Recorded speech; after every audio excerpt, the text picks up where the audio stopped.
मैं दिल्ली जा रहा हूँ किसान आंदोलन को किसानों के बीच खड़े होकर देखने के लिए।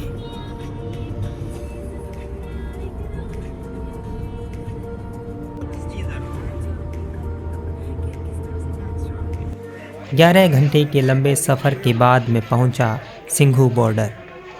यह जगह इस आंदोलन का केंद्र बनकर उभरी है।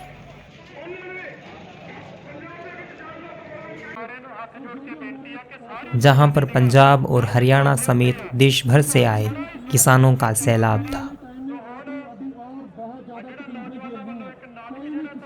उसी समय किसान नेता पत्रकारों से बात कर रहे थे। मोदी जी, देश को कितना बांटोगे आप इस देश का इतिहास जब लिखा जाएगा तो इतिहास आपको माफ नहीं करेगा।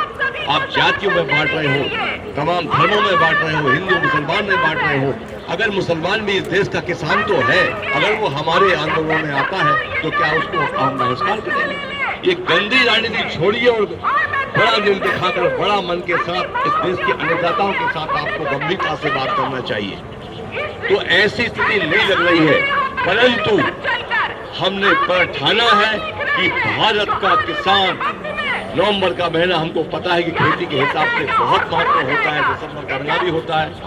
हम लंबा राशन पानी लेकर आए हैं और लंगर के सामने मैं नतमस्तक हूँ।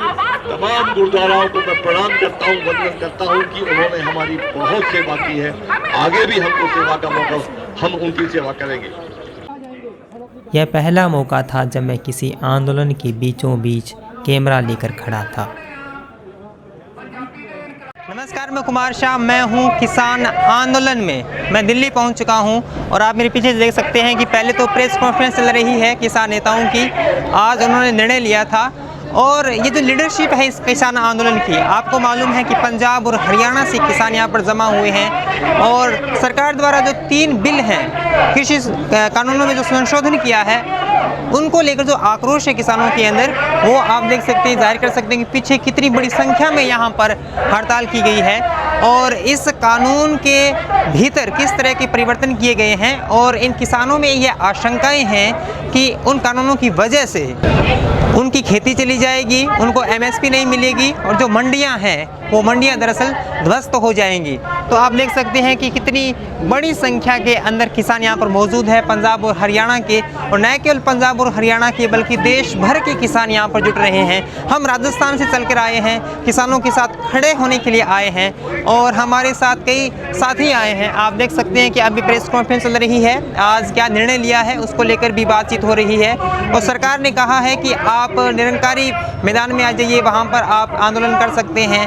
3 दिसंबर का समय दिया था बातचीत के लिए किसान संगठन के उन विशेष नेताओं को, लेकिन उन्होंने उस मांग को, उस शर्त को खारिज कर दिया। सरकार ने कहा है कि आप शर्त, आप पहले वहाँ आएंगे तब आपसे हम बात करेंगे। लेकिन किसान संगठनों के जो नेता हैं, नेतृत्व करने वाले हैं, उन्होंने कह दिया है कि हम आपकी शर्त नहीं मानेंगे, बेशर्त आप बात करें। इसीलिए वो मैदान में नहीं गए, उनकी मांग को नकार दिया और अब फिलहाल ये इस सड़क पर हड़ताल किए हुए बैठे हैं। जो किसान जथेबंदियां हमें हुक्म करेंगी वहीं पर आप लोग गाड़ियां खड़ी कर देंगे। कोई गाड़ी कहीं पर भी नहीं जाएगी, कोई लोड नहीं उठाएगी, कोई टैक्सी सुविधा दिल्ली के अंदर नहीं रहेगी। पूरी की पूरी 10 यूनियनें यहाँ पर मौजूद रहेंगी अपने सभी मेंबर्स के साथ में। जैसे अंग्रेजों के खिलाफ मीडिया के कैमरे थे, वही मीडिया जिसने किसानों को खालिस्तानी और राजनीति के मोहरे कहा था। एक तरफ सरकार से लड़ाई, दूसरी तरफ इस मीडिया के प्रति आक्रोश। इसमें शामिल हो रहे हैं। एक कतारबंदी बन गई सारे हिंदुस्तान में, पंजाब के नहीं सारे हिंदुस्तान के किसान संयुक्त किसान मोर्चे के थल्ले शामिल हो गए। तुसी देखोगे आने वाले दिनों के विच सानू टेलीफोन आ रहे हैं। ਅੱਜ ਸਾਨੂੰ 31 ਆਦਮੀਆਂ ਨੇ ਲਿਸਟ ਦਿੱਤੀ ਆ ਮੇਰੇ ਕੋਲ ਹੈ ਵੀ ਅਸੀਂ ਇਸ ਅੰਦੋਲਨ ਦੇ ਵਿੱਚ ਮਰ ਜੀਵੜੇ ਬਣਨਾ ਚਾਹੁੰਦੇ ਹਾਂ। ਅਸੀਂ ਜਾਵਾਂਗੇ ਮਰਨ ਲਈ, ਅਰੈਸਟ ਹੋਣ ਲਈ ਮੋਦੀ ਦੇ ਦਰਵਾਜ਼ੇ ਵੱਲ ਨੂੰ। ਇਹ ਘੋਲ ਬਹੁਤ ਵਾਈਡ ਬਣ ਰਿਹਾ, ਇਹ ਲਾਜ਼ਮੀ ਜਿੱਤ ਕੇ ਰਹੂਗਾ। ਮੋਦੀ ਨੂੰ ਲਾਜ਼ਮੀ ਮੂੰਹ ਦੀ ਹਾਰ ਖਾਣੀ ਪਵੇਗੀ। यह आंदोलन अनुशासन, संयम और सामूहिकता के साथ आगे बढ़ रहा था।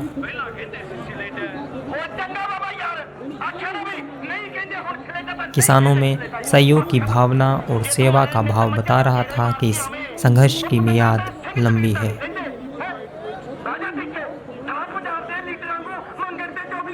नौजवान बूढ़ों से लेकर बच्चे तक इस आंदोलन में शामिल हैं, जो बताता है कि यह आंदोलन इतिहास के पन्ने में मोर पंख की तरह रखा जाएगा।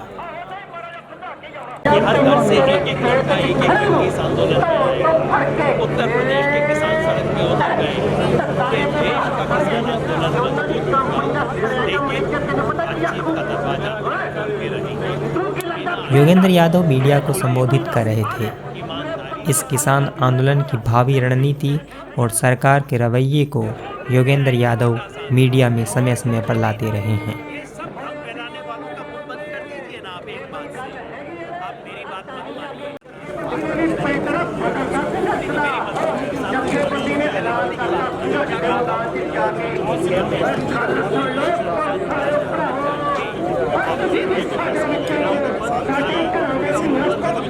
पृष्ठभूमि में आती स्पीकरों की आवाज़ें बता रही हैं कि किसान का पड़ाव कितनी दूर तलक है और दिल्ली कूच के लिए किस तैयारी के साथ आए हैं।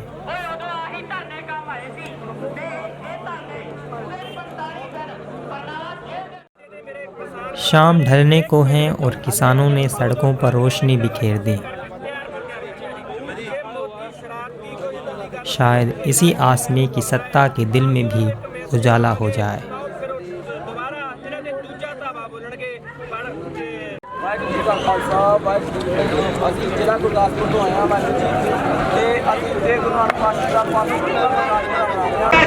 आप देख सकते हैं कि किसान आंदोलन की जो स्थिति है वो किस तरह से आगे बढ़ चुकी है। किसान मोमबत्तियां जलाकर अपना रोष प्रदर्शन कर रहे हैं। आप देख सकते हैं कि सरकार किस तरह से दबाने की कोशिश कर रही है, किसानों का मानना है। और किसानों ने यहाँ पर जहाँ पर सरकार ने अवरोध पैदा किए हैं, जहाँ पर सरकार ने ये रोड़े अटकाए हैं, उन्हीं पर मोमबत्तियां जलाकर किसान अपना विरोध प्रदर्शन कर रहे हैं। मैं कैमरामैन से कहूँगा कि मेरे आसपास जितनी भी मोमबत्तियां हैं वो दिखाएं और किस तरह से यह आंदोलन अपनी सफलता की तरफ जा रहा है या फिर एक लड़ाई लंबी है, इसको तो देखना होगा। लेकिन फ़िलहाल हम किसानों के बीच मौजूद हैं और किसानों की जो व्यथा है, किसानों का जो आंदोलन है, उसको दिखाने की कोशिश कर रहे हैं। और यह है रात का नज़ारा।